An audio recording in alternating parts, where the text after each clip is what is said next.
అత్తయ్య గారు ఏంటే చల్లగుంది, వేడి వేడిగా తీసుకురా. వేడి కాఫీ. వేడి కాఫీ తెచ్చినప్పుడు వణుక్కుంటూ రావాలి. వేడి కాఫీని ఇస్తావా?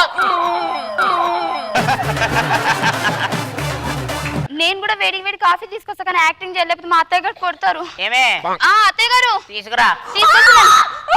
అత్తయ్య గారు కాలిపోతుంది. చాలా బాగా చేసావు. ఎడిటింగ్ ఉంటే నీ అంత అదృష్టవంతులు ఎవరు లేరమ్మా.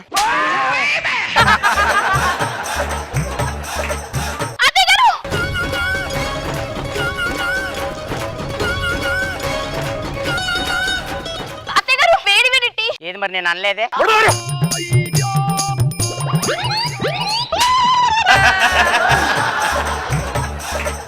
వాళ్ళు అంత ఓవర్ యాక్షన్ చేసి అత్త అంత ఓవర్ యాక్షన్ చేస్తే బయట వాళ్ళందరూ ఏమనుకుంటారు? వీళ్ళు ఓవర్ యాక్షన్ ఫ్యామిలీ అనుకోరు. అంటే వేడిగా ఉంది కదా అత్తయ్య. అక్కడ ఎలా చేశారు? ఇచ్చిన పేమెంట్ కి ఏమైనా న్యాయం చేశారు వాళ్ళు? మన ఇద్దరం చేయాలా?